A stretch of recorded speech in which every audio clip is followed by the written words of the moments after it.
आपकी सोच आपकी वास्तविकता का निर्माण कैसे करती है, हम जीवन का अनुभव कैसे करते हैं, इस बारे में संज्ञानात्मक विज्ञान क्या कहता है। बहुत से लोग इस विचार से नाराज हैं कि हम अपनी वास्तविकता बनाते हैं।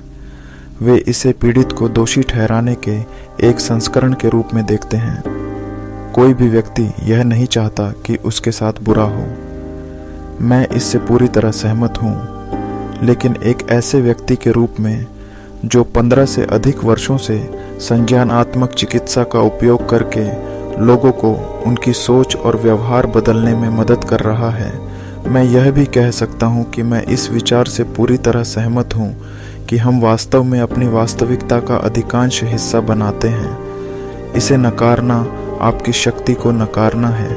मैं अपने मरीजों को यह समझाता हूँ कि जीवन में 3 प्रकार की चीज़ें होती हैं जिन पर हमारा नियंत्रण होता है, जिन पर हमारा प्रभाव होता है तथा जिन पर हमारा कोई नियंत्रण नहीं होता। जीवन की कई बेतरतीब घटनाएं हमारे नियंत्रण में नहीं हैं। हम जिस परिवार में पैदा हुए, भूकंप, महामारी, बीमारी, नौकरी छूटना, प्रियजनों की मृत्यु, आग लगना और कार दुर्घटनाएं, ये कुछ ऐसी घटनाएं हैं। ये ऐसी परिस्थितियां हैं जिनका हम अनुभव करते हैं और ऐसी घटनाएं जिनके बारे में हम जानते हैं। हम अपने कार्यों से अन्य जीवित प्राणियों को प्रभावित करते हैं। यदि आप किसी कमरे में जाते हैं, वहाँ किसी अजनबी को बैठे हुए देखते हैं और उसके चेहरे पर थप्पड़ मारने का फैसला करते हैं, तो वह व्यक्ति निश्चित रूप से अलग तरह से प्रतिक्रिया देगा जैसा कि आपने मुस्कुराकर किया होता। लेकिन आप यह निर्धारित नहीं करते कि वह व्यक्ति किस तरह प्रतिक्रिया करता है। वह व्यक्ति भागने, दूसरा गाल आगे करने या आपको थप्पड़ मारने का फैसला कर सकता है।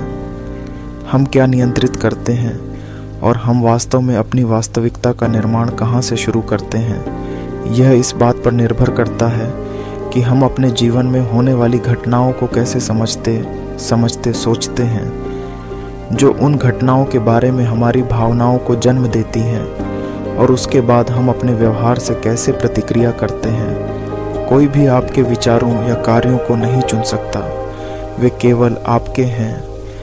अगर आपका साथी आपसे रिश्ता तोड़ लेता है और आप सोचते हैं कि मुझे फिर कभी कोई ऐसा नहीं मिलेगा जो मुझसे प्यार करे, तो आप अवसाद जैसी कुछ बहुत ही नकारात्मक भावनाओं का अनुभव करेंगे और आप बिस्तर पर पड़े रहने जैसे इन भावनाओं के अनुरूप व्यवहार करने की संभावना रखते हैं। दूसरी ओर, अगर आप सोचते हैं कि मुझे खुशी है कि यह हारने वाला मेरे जीवन से चला गया, तो आप काफ़ी अलग तरह से महसूस करेंगे और कार्य करेंगे। आप तय करते हैं कि आपको कौन सा विचार सोचना है। अब यहाँ सृजनात्मक भाग वास्तव में गंभीर हो जाता है।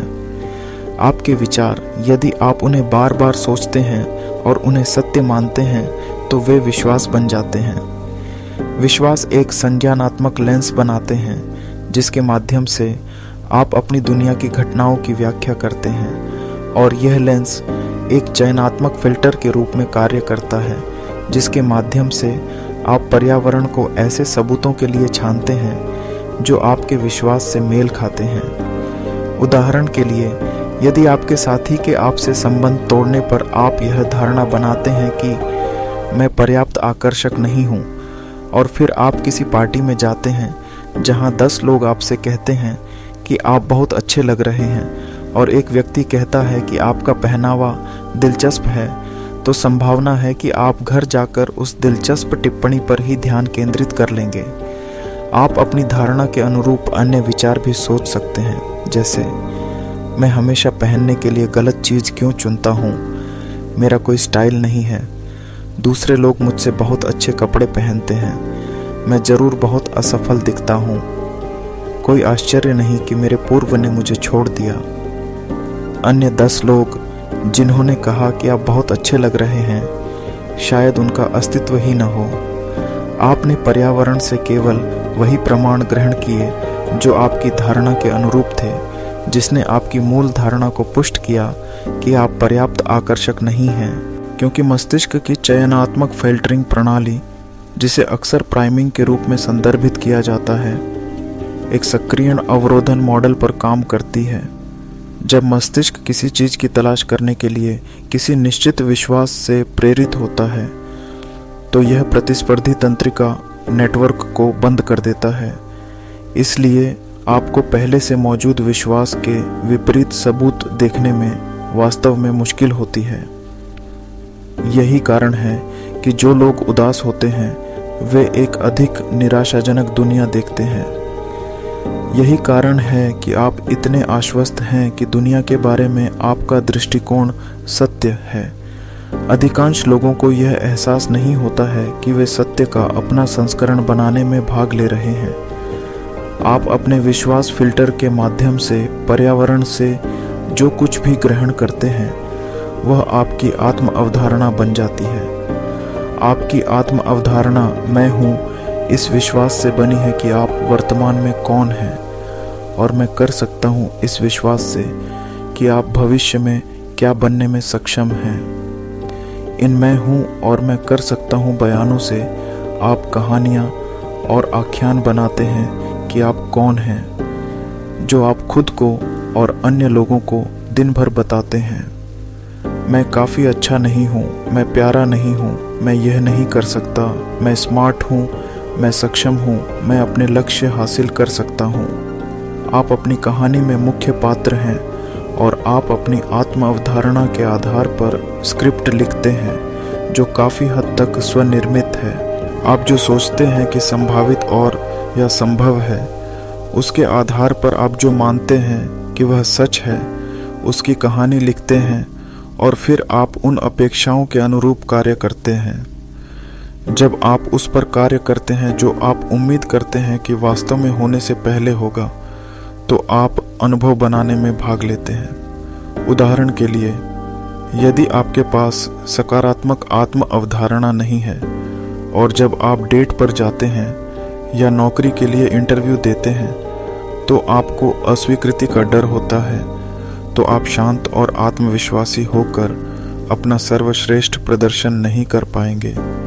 आप चिंतित हो सकते हैं और इस तरह से कार्य कर सकते हैं जिससे अस्वीकृति की संभावना अधिक होती है। इसलिए स्वपूर्ति भविष्यवाणी, हम उन तरीकों से कार्य करते हैं जो हमें लगता है कि सच है। यह आपकी वास्तविकता बनाने की बहुत ही परिभाषा है। आप अपनी वास्तविकता बनाने में भाग ले रहे हैं, चाहे आपको पता हो या नहीं। इसमें कोई जादुई या अजीब बात नहीं है, यह बस हमारे दिमाग के काम करने का तरीका है। जब आप इसे नकारते हैं, अस्वीकार करते हैं या इसके बारे में नहीं जानते हैं तो आपके पास बहुत कम शक्ति होती है और आप अपने जीवन के शिकार की तरह महसूस करेंगे। लेकिन जागरूकता के साथ विकल्प भी आता है। जब आप प्रक्रिया को समझना शुरू करते हैं और इसे अपने लिए काम में लाते हैं तो अब आप अपने द्वारा बनाए गए जीवन के प्रभारी होने के लिए सशक्त हैं। क्या हमेशा ऐसी चीज़ें होंगी जो आपके नियंत्रण से बाहर होंगी? हाँ, इसकी गारंटी है। लेकिन आप जो नियंत्रित करते हैं वह यह है कि आप कैसे सोचते हैं और महसूस करते हैं, और आप उन अनियंत्रित घटनाओं के बारे में क्या करते हैं। इसी तरह आप अपने जीवन को आकार देते हैं और बनाते हैं। हमेशा ऐसे लोग होते हैं जो संकट के समय में कामयाब होते हैं। क्या ऐसा इसलिए है क्योंकि वे भाग्यशाली हैं? सबसे अधिक संभावना यह है कि वे नुकसान के विपरीत अवसर को देखना चुनते हैं। क्या ऑटो पायलट से बाहर निकलना और इस प्रक्रिया की कमान अपने हाथ में लेना आसान है? नहीं। आपकी ज़िंदगी जितनी ज़्यादा मुश्किल रही होगी, शुरुआत में यह उतनी ही मुश्किल लग सकती है। लेकिन यह संभव है और यह किसी भी दूसरी चीज़ की तरह है। एक बार जब आप इसे समझ लेते हैं तो यह बहुत आसान हो जाता है। और चूंकि यह आपकी ज़िंदगी है और कोई भी और कभी भी इसमें उतना निवेश नहीं करेगा जितना आप करते हैं, इसीलिए शायद यह कम से कम कोशिश करने लायक है। मैं हेनरी फोर्ड के अपने सबसे पसंदीदा उद्धरण के साथ समाप्त करूंगा। चाहे आपको लगे कि आप कर सकते हैं या नहीं, आप सही हैं।